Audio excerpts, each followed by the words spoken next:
Benazir income support programme ਦੇ ਸਮਾਜੀ ਤਹਫੁਜ਼ programme ਦਾ ਹਿੱਸਾ ਬਣਨ ਲਈ ਕੌਮੀ ਸਮਾਜੀ ਤੇ ਮੁਆਸ਼ੀ ਰਜਿਸਟਰੀ 'ਚ ਇੰਦਰਾਜ ਕਰਾਉਣਾ ਲਾਜ਼ਮੀ ਹੈ, ਜਿਹਦੇ ਵਿੱਚ ਸਰਵੇ ਰਜਿਸਟ੍ਰੇਸ਼ਨ ਦੇ ਜ਼ਰੀਏ ਘਰਾਣਿਆਂ ਦੀ ਇਹੋ ਜਿਹੀ ਮਾਲੂਮਾਤ ਇਕੱਠੀ ਕੀਤੀ ਜਾਂਦੀ ਹੈ ਜਿਹਦੀ ਬੁਨਿਆਦ ਤੇ ਸਾਰੇ ਘਰਾਣਿਆਂ ਦੀ ਸਮਾਜੀ ਤੇ ਮੁਆਸ਼ੀ ਹਸੀਅਤ ਦਾ ਤਾਯੁਨ ਕੀਤਾ ਜਾਂਦਾ ਹੈ। आओ इस वीडियो च तुहानू बेनज़ीर इनकम सपोर्ट प्रोग्राम के सर्वे रजिस्ट्रेशन का तरीकाकार समझाने आ। बेनज़ीर इनकम सपोर्ट प्रोग्राम दी वल्लों 8171 तो SMS या खत मिलन तो बाद दसी गई तारीख ते बेनज़ीर इनकम सपोर्ट प्रोग्राम के तहसील दफ्तर च लगे हुए रजिस्ट्रेशन सेंटर ते तशरीफ लै जाओ।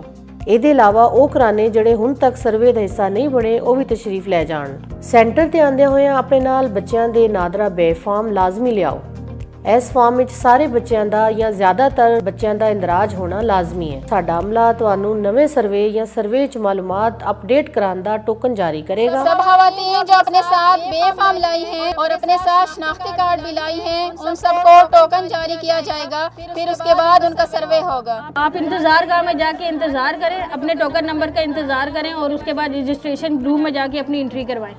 इंतजार गाह विच अपनी वारी का इंतजार करन तो बाद अपने टोकन नंबर के हिसाब नाल रजिस्ट्रेशन डेस्क ते तशरीफ लै जाओ। यह गल याद रखो, सर्वे टोकन सिर्फ उन्हां लोकां नूं दिता जाएगा जिहड़े अपने नाल शनाख्ती कार्ड ते बच्चों के बे फॉर्म लियाए होणगे।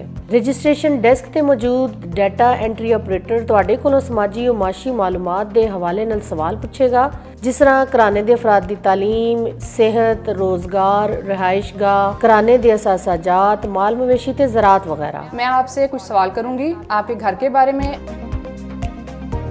जी मैं शादीशुदा हूँ। मैं माजी में स्कूल जाती रही हूँ, कोई दायमी बीमारी नहीं है, पीने के पानी के लिए सरकारी नलका लगा हुआ है। फार्म मुकम्मल होने तो बाद आखिर इकरारनामे ते अंगूठे का निशान लिया जाएगा कि जिहड़ी तुसी मालूमात फराहम कीती है वो दुरुस्त है। गलत मालूमात फराहम करन दी सूरत विच तुहाडे खिलाफ कानूनी चाराजोई की जा सकती है।